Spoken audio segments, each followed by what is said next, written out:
बृहस्पति व्रत कथा। एक समय की बात है कि भारतवर्ष में एक राजा राज्य करता था। वह बड़ा ही प्रतापी और दानी था। वह नित्य प्रतिदिन मंदिर में दर्शन करने जाता था। वह ब्राह्मण और गुरु की सेवा किया करता था। उसके दरवाजे से कोई भी निराश होकर नहीं लौटता तथा वह प्रत्येक गुरुवार को व्रत रखता एवं पूजन करता था। हर एक दिन गरीबों की सहायता करता। परंतु यह सब बातें उसकी रानी को अच्छी नहीं लगती। वह न व्रत करती और न ही किसी को एक पैसा दान तक में देती थी। राजा से भी ऐसा करने को मना किया करती थी। एक समय की बात है कि राजा तो शिकार खेलने वन को गए हुए थे। घर पर रानी और दासी थी। उस समय गुरु बृहस्पति देव एक साधु का रूप धारण कर राजा के दरवाजे पर भिक्षा मांगने गए। रानी से भिक्षा मांगी तो वह कहने लगी कि हे साधु महाराज, मैं इस दान और पुण्य से तंग आ गई हूँ। मेरे से तो घर का ही कार्य नहीं समाप्त होता। इस कार्य के लिए तो मेरे पति देव ही बहुत है। अब आप इस प्रकार की कृपा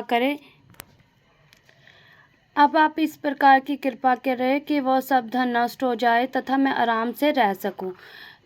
साधु बोले, हे देवी, तुम तो बड़ी विचित्र हो। संतान और धन से कोई दुखी नहीं होता है। इसको सभी चाहते हैं। पापी भी पुत्र और धन की इच्छा करता है। अगर पास में धन अधिक है तो भूखे मनुष्यों को भोजन कराओ, प्यार लगवाओ, ब्राह्मणों को दान दो, धर्मशाला बनवाओ, कुआं, तालाब, बाग बगीचों आदि का तथा निर्धन मनुष्य के कुंवारी कन्या का विवाह कराओ और अनेकों शादी कर्म करो। इस प्रकार के कर्मों से आपका कुल का और आपका नाम परलोक में सार्थक होगा एवं स्वर्ग की प्राप्ति होगी। इन बातों से मनुष्य को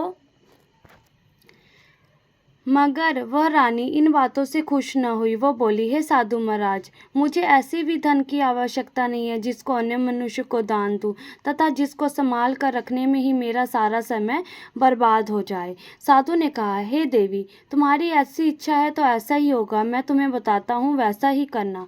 बृहस्पतिवार के दिन घर को गोबर से लीपना, अपने केशों को धोना, केशों को धोते समय स्नान करना, राजा से कहना वह हजामत करवाए, भोजन में मांस मदिरा खाना, कपड़ा धोबी के यहाँ धुलने डालना। ऐसा इस प्रकार 7 बृहस्पतिवार करने से तुम्हारा सब धन नष्ट हो जाएगा। और यह कहकर साधु महाराज वहां से अंतर ध्यान हो गए। रानी ने साधु के कहने अनुसार वैसा ही किया। 3 बृहस्पतिवार ही बीते थे कि उसका समस्त धन संपत्ति नष्ट हो गया। भोजन के लिए भी अन्न बड़ी मुश्किल से मिलने लगा। भोजन के लिए अन्न दोनों समय परिवार तरसने लगा तथा संसारिक भोगों से दुखी रहने लगे। तब वह राजा रानी से कहने लगा कि तुम रानी यहाँ पर रहो, मैं दूसरे देश को जाता हूँ, क्योंकि यहाँ पर सभी मनुष्य मुझे जानते हैं, क्योंकि कोई कार्य भी नहीं कर सकता। चोर देश चोरी परदेश भीख बराबर, ऐसा कहकर राजा परदेश चला गया। वहाँ जंगल में से जाता और लकड़ी काट कर लाता और शहर में बेचता। इस तरह जीवन व्यतीत करने लगा। इधर राजा के घर रानी और दासी दुखी रहने लगी। किसी दिन भोजन मिलता और किसी दिन जल पीकर ही रह जाती। एक समय रानी और दासी को 7 दिन बिना भोजन के व्यतीत हो गए तो रानी ने अपनी दासी से कहा कि हे दासी, पास ही के नगर में मेरी बहन रहती है। वो बड़ी धनवान है। तो उसके पास जा और वहाँ से 5 सेर बेजर मांग कर ले आ, जिससे कुछ समय के लिए गुजारा हो जाएगा। इसी प्रकार रानी की आज्ञा मानकर रानी की बहन रानी की बहन के पास गई तो रानी की बहन उस समय पूजन कर रही थी, क्योंकि उस रोज बृहस्पतिवार का दिन था। जब दासी ने रानी की बहन को देखा और उससे बोली, हे रानी, मुझे तुम्हारी बहन ने भेजा है, मेरे लिए 5 सेर बेजर दे दो।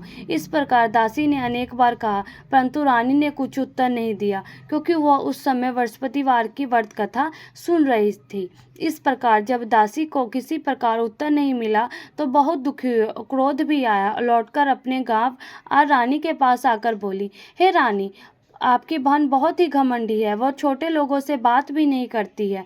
जब उसने तुम्हारा संदेश कहा तो उसने कोई उत्तर नहीं दिया। मैं वापस चली आई। रानी बोली, हे दासी, इसमें उसका कोई दोष नहीं है। जब बुरे दिन आते हैं तब कोई सहारा नहीं देता।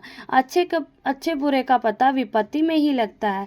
जो ईश्वर की इच्छा होगी वही होगा। वह सब हमारे भाग्य का दोष है। इधर उस रानी ने देखा कि मेरी बहन कि दासी आई थी, परंतु मैं उससे कुछ न बोली। बहुत दुखी हुई होगी। यह सोच कथा को सुन और विष्णु भगवान का पूजन समाप्त कर वह रानी अपनी बहन के पास चल दी और जाकर अपनी बहन से कहने लगी कि हे बहन, जिस समय तुम्हारी दासी मेरे पास गई थी तब मैं बृहस्पतिवार का व्रत कर रही थी, परंतु जब तक कथा होती है तब तक न उठते और न बोलते, इसलिए मैं न बोली।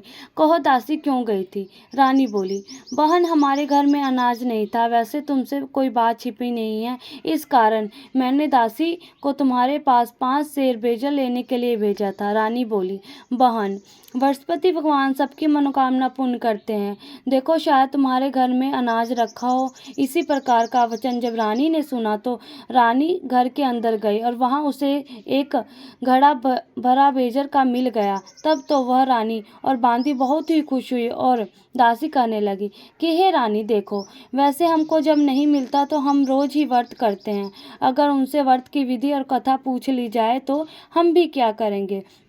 तब उस रानी ने अपनी बहन से पूछा कि हे बहन, बृहस्पतिवार के व्रत की कथा कैसे है तथा वह व्रत कैसे करना चाहिए। रानी की बहन ने कहा, इस व्रत में चने की दाल मुनक्का से विष्णु भगवान का केले की जड़ में पूजन करें तथा दीपक जलावे, पीला भोजन करें तथा कहानी सुने। अगर इस प्रकार करने से गुरु भगवान प्रसन्न होते हैं, अन्न पुत्र एवं धन देते हैं, मनोकामना पूर्ण करते हैं। इस प्रकार रानी और दासी दोनों ने निश्चय किया कि बृहस्पतिवार का भगवान का पूजन जरूर करेंगे। 7 दिन बाद जब बृहस्पतिवार आया तो उन्होंने व्रत रखा, गुड़ चाल में जाकर चना गुड़ बीन लाई तथा उसकी दाल के केले की जड़ का तथा विष्णु भगवान का पूजन किया। अब भोजन पीला कहाँ से आवे, बेचारी बहुत दुखी हुई, परंतु उन्होंने व्रत किया था। इस प्रकार गुरु भगवान प्रसन्न थे। वो महात्मा के रूप में 2 थालों में पीला भोजन लेकर आए, दासी को देकर बोले, हे दासी, यह तुम्हारे और रानी के लिए भोजन है, तुम दोनों करना। दासी भोजन पाकर बहुत प्रसन्न हुई और रानी से बोली, चलो रानी जी, भोजन कर लो। रानी को इस विषय में कुछ पता नहीं था, इसलिए वो दासी से बोली, तू ही भोजन कर, क्योंकि तू हमारी व्यर्थ में हंसी उड़ाती है। दासी बोली, एक महात्मा भोजन दे गए हैं। रानी कहने लगी, वह भोजन तेरे लिए ही दे गए होंगे, तू ही भोजन कर। दासी ने कहा, वह महात्मा हम दोनों को 2 थालों में भोजन दे गए हैं, इसलिए हम और तुम दोनों ही साथ साथ भोजन करेंगी। इस प्रकार रानी और बांदी दोनों ने गुरु भगवान को नमस्कार कर भोजन प्रारंभ किया तथा वह प्रत्येक बृहस्पतिवार को गुरु भगवान का व्रत और विष्णु भगवान का पूजन करने लगी। बृहस्पति भगवान की कृपा से फिर रानी और बांदी के पास धन हो गया। रानी फिर उसी प्रकार से आलस्य करने लगी। तब दासी बोली, देखो रानी, तुम पहले भी इस प्रकार आलस्य करती थी, तुम्हें धन के रखने में कष्ट होता था, इसी कारण सभी धन नष्ट हो गया। अब गुरु भगवान की कृपा से धन मिला है तो फिर तुम्हें आलस्य होता है। बहुत मुसीबतों के बाद हमने यह धन पाया है, इसलिए हमें दान और पुण्य करना चाहिए। तुम भूखे मनुष्यों को भोजन कराओ, प्यार लगवाओ, ब्राह्मणों को दान दो, कुआं, तालाब, बाग निर्माण कराओ, मंदिर, पाठशाला बनवाकर कुंवारी कन्याओं का विवाह कराओ, धन को शुभ कार्य में खर्च करो, तुम्हारे कुल का यश बढ़ेगा तथा स्वर्ग की प्राप्ति होगी। तब रानी ने इसी प्रकार से कर्म करने आरंभ किए तो काफी यश फैलने लगा। एक दिन रानी और दासी विचार करने लगी कि न जाने राजा किस दशा में होंगे, उनकी कोई खबर नहीं है। गुरु भगवान से उन्होंने प्रार्थना की और रात्रि में राजा के स्मरण में कहा, हे राजा, उठ, तेरी रानी तुझको याद करती है, अपने देश को चला जा। राजा प्रातःकाल उठा और विचार करने लगा। स्त्री जाति खाने और पहनने की साथी होती है, परंतु भगवान की आज्ञा मानकर वह अपने नगर के लिए चलने को तैयार हुआ। इससे पूर्व जब राजा परदेश चला गया था तो परदेश में दुखी रहने लगा। प्रतिदिन जंगल में से लकड़ी बीन कर लाता और शहर में बेचकर अपने दुखी जीवन को बहुत कठिनता से व्यतीत करता था। एक दिन राजा दुखी हो अपनी पुरानी बातों को याद करके रोने लगा। तब जंगल में बृहस्पति देव एक साधु का रूप धारण कर आए। राजा के पास आकर बोले, हे लकड़हारे, तुम इस सुनसान जंगल में किस चिंता में बैठे हो, मुझको बतलाओ। यह सुन राजा के नेत्रों से आंसू भर आए और वंदना कर बोले, हे प्रभु, आप सब कुछ जानने वाले हो। इतना कहकर साधु ने अपनी संपूर्ण कहानी सुना दी। महात्मा दयालु होते हैं। वे राजा से बोले, हे तुम्हारी स्त्री ने बृहस्पतिवार का अपराध किया था, जिस कारण तुम्हारी यह दशा हुई थी। अब तुम किसी प्रकार की चिंता मत करो, भगवान तुम्हें पहले से अधिक धन देगा। देखो, तुम्हारी स्त्री ने बृहस्पतिवार का व्रत किया प्रारंभ कर दिया है, और तुम मेरा कहा मानकर बृहस्पतिवार को व्रत करके चने की दाल, गुड़ और लोटे में डालकर केला का पूजन करो। फिर अथवा कहानी सुनो, कथा सुनो, भगवान तुम्हारी सब मनोकामना पूर्ण करेंगे। साधु को प्रसन्न देखकर राजा बोला, हे प्रभु, मुझे लकड़ी बेचकर इतना पैसा नहीं मिलता जिससे करने के उपरांत कुछ बचा सकूं। मैंने अपनी रानी को व्याकुल देखा है। मेरे पास कुछ भी नहीं जिससे उसकी खबर मंगवा सकूं, और फिर मैं कौन सी कहानी कहूं, यह मुझको कुछ भी मालूम नहीं है। साधु ने कहा, हे राजा, तुम किसी बात की चिंता मत करो। बृहस्पतिवार के दिन तुम रोजाना की तरह लकड़ियां लेकर शहर को जाओ। तुमको रोज से दुगना धन प्राप्त होगा, जिससे तुम भली भांति भोजन कर लोगे तथा बृहस्पतिवार का व्रत का पूजा का सामान भी आ जाएगा। बृहस्पतिवार की कहानी अन्य प्रकार से है।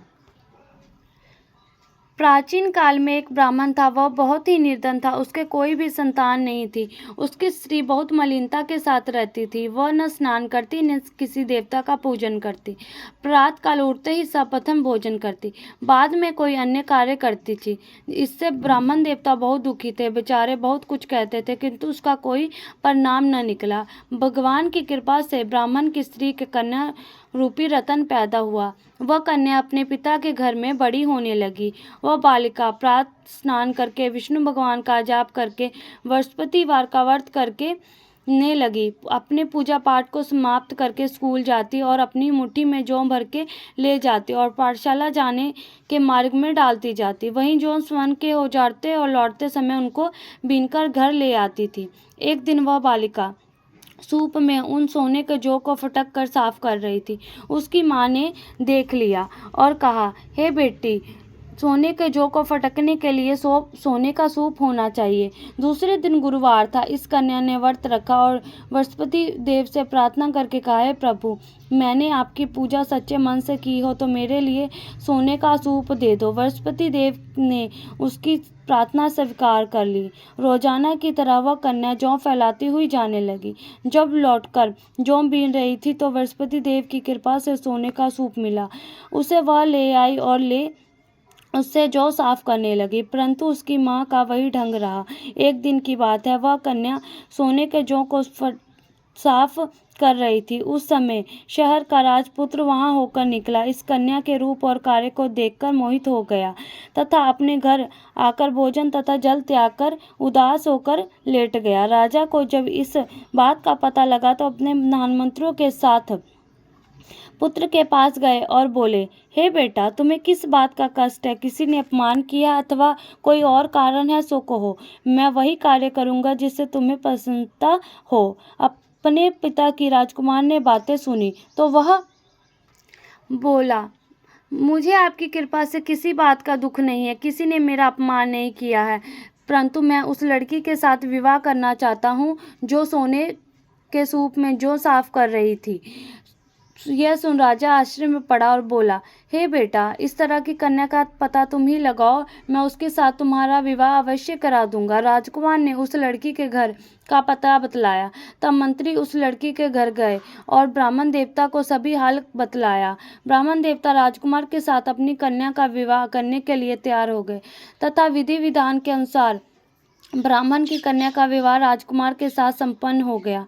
कन्या के घर से जाते ही पहले की भांति उस ब्राह्मण देवता के घर में गरीबी का निवास हो गया। अब भोजन के लिए अन्न बड़ी मुश्किल से मिलता था। एक दिन दुखी होकर ब्राह्मण देवता अपनी पुत्री के पास गए और पिता की दुखी अवस्था को देखकर और अपनी माँ का हाल पूछा। तब ब्राह्मण देवता ने सभी हाल कहा। कन्या ने बहुत सा धन देकर अपने पिता को विदा कर दिया। इस तरह ब्राह्मण का कुछ समय सुखपूर्वक व्यतीत हुआ। कुछ दिन बाद वही हाल हो गया। ब्राह्मण फिर अपनी कन्या के यहाँ गया और सभी हाल कहा तो लड़की बोली, हे पिताजी, माता आप माता जी को भी यहाँ ले आओ, मैं उन्हें विधि बता दूंगी जिससे गरीबी दूर हो जाए। वह ब्राह्मण देवता अपनी स्त्री को साथ लेकर पहुंचे तो पुत्री अपनी माँ को समझाने लगी कि हे माँ, तुम प्रातःकाल उठकर सर्वप्रथम स्नान करके विष्णु भगवान का पूजन करो तो सब दरिद्रता दूर हो जाएगी। परंतु उसकी माँ ने एक भी बात नहीं मानी और प्रातःकाल उठकर अपनी पुत्री के बच्चों का जूठन खा लेती थी। एक दिन उसकी पुत्री को बहुत गुस्सा आया और एक रात कोठरी से सभी सामान निकाल दिया और अपनी माँ को उसमें बंद कर दिया। प्रातःकाल उसमें से निकाला तो स्नान करा के पूजा पाठ कराया तो उसकी माँ की बुद्धि ठीक हो गई और फिर प्रत्येक बृहस्पतिवार को व्रत रखने लगी। इस व्रत के प्रभाव से उसकी माँ भी बहुत ही धनवान और तथा पुत्रवती हो गई। बृहस्पति जी के प्रभाव से स्वर्ग को प्राप्त हुई तथा वह ब्राह्मण भी सुखपूर्वक इस लोक के सुख भोग कर स्वर्ग को प्राप्त हुए।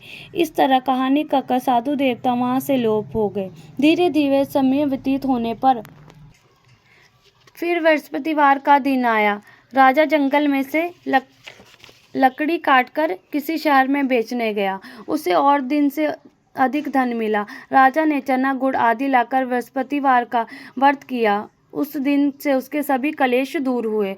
परंतु जब दोबारा गुरुवार का दिन आया तो बृहस्पतिवार का व्रत करना भूल गया। इस कारण बृहस्पति भगवान नाराज हो गए। उस दिन उस नगर के राजा ने विशाल यज्ञ का आयोजन किया था तथा शहर में ये घोषणा करा दी थी कि कोई भी मनुष्य अपने घर भोजन न बनाए तथा आग भी न जलावे। समस्त लोग मेरे यहाँ भोजन करने आवे। इस आज्ञा को जो न मानेगा उसके लिए फांसी की सजा दी जाएगी। इस तरह की घोषणा संपूर्ण नगर में करवा दी गई। राजा की आज्ञा अनुसार शहर के सभी लोग भोजन करने गए, लेकिन लकड़हारा कुछ देर से पहुंचा, इसलिए राजा उसको अपने साथ ले गए। ले जाकर भोजन करा रहे थे तो रानी की दृष्टि उस खूंटी पर पड़ी जिस पर उसका हार लटका हुआ था। वह वहां दिखाई नहीं दिया। रानी ने निश्चय किया कि मेरा हार इस मनुष्य ने चुरा लिया है। उसी समय पुलिस बुलवाकर उसको जेल खाने में डलवा दिया। जब राजा जेल खाने में गया तो बहुत दुखी होकर विचार करने लगा कि न जाने कौन से पूर्व जन्म के कर्मों से मेरे लिए दुख प्राप्त हुआ है, और उसी साधु को याद करने लगा जो कि जंगल में मिला था। उसी समय तत्काल बृहस्पति देव साधु के रूप में प्रकट हुए और उसकी दशा को देखकर कहने लगे, अरे मूर्ख, तूने बृहस्पति देवता की कथा नहीं कही, इसी कारण तुम्हें दुख प्राप्त हुआ है। अब चिंता मत कर। बृहस्पतिवार के दिन जेलखाने के दरवाजे पर 4 पैसे पड़े मिलेंगे। उनसे तू बृहस्पति देव की ही कथा पूजा करना, तेरे सभी कष्ट दूर हो जाएंगे। बृहस्पतिवार के रोज उसे 4 पैसे मिले। राजा ने कथा कही। उसी रात्रि को बृहस्पति देव ने उस नगर के राजा को स्वप्न में कहा, हे राजा, तुमने जिस आदमी को जेलखाने में बंद कर दिया है वो निर्दोष है। वह राजा, उससे छोड़ देना। रानी का हार उसी खूंटी पर लटका हुआ है। अगर तू ऐसा नहीं करेगा तो तेरे राज्य को नष्ट कर दूंगा। इसी तरह के रात्रि स्वप्न को देखकर तब राजा प्रातःकाल उठा और अपनी खूंटी पर हार टंगा देखकर लकड़हारे को बुलाकर क्षमा मांगी और राजा को योग सुंदर वस्त्र आभूषण देकर विदा किया। गुरुदेव की आज्ञा अनुसार राजा अपने नगर को चल दिया। राजा जब नगर के निकट पहुंचा तो उसे बड़ा ही आश्चर्य हुआ। नगर में पहले से अधिक तालाब और कुएं तथा बहुत सी धर्मशाला,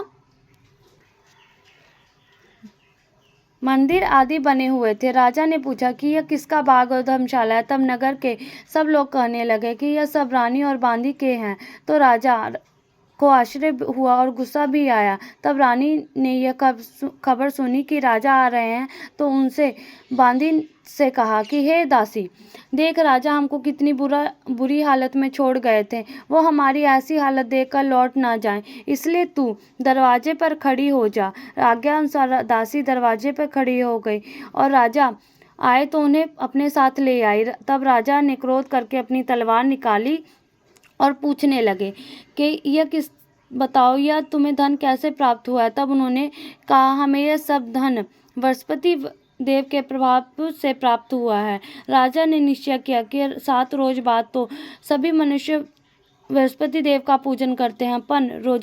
मैं रोजाना दिन में 3 बार कहानी कहा करूँगा तथा रोज व्रत किया करूँगा। अब हर समय राजा के दुपट्टे में चने की दाल बंधी रहती तथा दिन में 3 बार कहानी कहता। एक रोज राजा ने विचार किया कि चलो अपनी बहन के यहाँ हो आवे। इस तरह निश्चय कर राजा घोड़े पर सवार हो अपनी बहन के घर जाने लगा। मार्ग में उसने देखा कि कुछ आदमी एक मुर्दे को लिए जा रहे हैं। उन्हें रोक कर राजा कहने लगा, अरे भाइयों, तुम मुझसे बृहस्पति देव की कहानी सुन लो। वे बोला, लो, हमारा तो आदमी मर गया है, इसको अपनी कथा की पड़ी है। परंतु कुछ आदमी बोले, अच्छा कहो, हम तुम्हारी कथा भी सुनेंगे। राजा ने दाल निकाली और कथा कहने लगा। जब कथा आधी हुई थी तब मुर्दा हिलने लगा और कथा जब समाप्त हो गई तो राम राम कहकर वह मनुष्य खड़ा हो गया। आगे मार्ग में उसे एक किसान खेत में हल चलाता मिला। राजा ने उसे देखा और उससे बोला, अरे भैया, तुम मुझसे बृहस्पतिवार की कथा सुन लो। किसान बोला, जब तक मैं तेरी कथा सुनूंगा तब तक 4 हरिया जोत दूंगा। जा अपनी कथा किसी और को सुनाना। इस तरह राजा आगे चलने लगा। राजा के हटते ही बैल पचड़ खाकर गिर गए तथा उसके पेट में बहुत जोर से दर्द होने लगा। उसी समय उसकी माँ रोटी लेकर आई। उसने जब यह देखा कि तो अपने पुत्र से सब हाल पूछा और बेटे ने सभी हाल कह दिया तो बुढ़िया दौड़ी दौड़ी उस घुड़सवार के पास गई और उससे बोली, मैं तेरी कथा सुनूंगी, तू मेरी कथा अपने खेत पर चलकर ही कहना। राजा ने बुढ़िया के खेत पर जाकर कथा कही, जिससे सुनते ही वह बैल खड़े हुए तथा किसान के पेट का दर्द बंद हो गया। राजा अपनी बहन के घर पहुंच गया। बहन ने भाई की खूब मेहमानी की। दूसरे रोज प्रातःकाल राजा जागा तो वह देखने लगा कि सब लोग भोजन कर रहे हैं। राजा ने अपनी बहन से कहा कि हाँ, ऐसा कोई मनुष्य है जिसने भोजन नहीं किया हो, मुझसे बृहस्पतिवार की कथा सुन ले। बहनी बोली, भैया, यह देश ऐसा ही है, यहाँ पहले लोग भोजन करते हैं, बाद में अन्य काम करते हैं। अगर कोई पड़ोस में हो तो देखाऊं। वह ऐसा कर देखने चली गई, परंतु उसे कोई भी ऐसा व्यक्ति नहीं मिला जिसने भोजन नहीं किया हो। अंत वह एक कुम्हार के घर गई जिसका लड़का बीमार था। उसे मालूम हुआ कि उनके यहाँ 3 रोज से किसी ने भोजन नहीं किया। रानी ने अपनी भाई की कथा सुनने के लिए कुम्हार से कहा। वह तैयार हो गया। राजा ने जाकर बृहस्पतिवार की कथा कही, जिसको सुनकर उसका लड़का ठीक हो गया। अब तो राजा की प्रशंसा होने लगी। एक दिन राजा ने अपनी बहन से कहा कि हे बहन, हम अपने घर को जाएंगे, तुम भी तैयार हो जाओ। राजा की बहन ने अपनी सास से पूछा तो सास बोली, हाँ चली जा, परंतु अपने लड़कों को मत ले जाना, क्योंकि तेरे भाई के कोई संतान नहीं होती है। बहन ने अपने भैया से कहा, हे भैया, मैं तो चलूंगी पर कोई बालक नहीं जाएगा। राजा बोला, जब कोई बालक ही नहीं चलेगा तो तुम ही क्या करोगी। बहुत दुखी मन से राजा अपने नगर को लौट आया। राजा ने अपनी रानी को कहा, हम निर्वंशी राजा, हमारा मुंह देखने का धर्म नहीं है और कुछ भोजन आदि नहीं किया। रानी बोली, हे राजन, बृहस्पति देव ने हमें सब कुछ दिया है तो संतान भी अवश्य देंगे। उसी रात को बृहस्पति देव ने राजा को स्वप्न में कहा, हे राजा, उठ, सभी सोच को त्याग दे, तेरी रानी गर्भ से है। राजा को यह बात सुनकर बहुत खुशी हुई। 9वें महीने में उसके गर्भ से एक सुंदर पुत्र पैदा हुआ। जब राजा बोला, हे रानी, स्त्री बिना भोजन के रह सकती है, बिना कहे नहीं रह सकती। जब मेरी बहन आवे तुम मुझसे कुछ न करना। रानी ने सुनकर हाँ कर दी। जब राजा की बहन ने यह शुभ समाचार सुना तो बहुत खुश हुई तथा बधाई लेकर अपने भाई के यहाँ आई। तभी रानी ने कहा, घोड़ा चढ़कर तो नहीं आई, गधा चढ़कर आई। राजा की बहन बहुत ही बोली, भाभी, मैं इस प्रकार न कहती तो तुम्हें औलाद कैसे मिलती। बृहस्पति देव ऐसे ही हैं, जैसे जिसके मन में कामनाएं होती हैं सभी को पूर्ण करते हैं। जो सद्भावना पूर्वक बृहस्पतिवार का व्रत करता है अथवा कथा पढ़ता है अथवा सुनता है और दूसरों को सुनाता है, बृहस्पति देव उनकी सभी मनोकामना पूर्ण करते हैं। भगवान बृहस्पति देव की उनकी सदैव रक्षा करते हैं। संसार में सच्ची भावना और श्रद्धा से भगवान जी का पूजन व व्रत करते हैं, उनकी सभी मनोकामनाएं पूर्ण होती है। जैसे सच्ची भावना से रानी और राजा ने उनकी कथा का गुणगान किया तो उनकी सभी इच्छाएं बृहस्पति देव जी ने पूर्ण की थी। इसीलिए कथा को सुनने के बाद प्रसाद लेकर जाना चाहिए। हृदय से नमन करते हुए जयकारा बोलना चाहिए। बोलो बृहस्पति देव की जय, विष्णु भगवान की जय।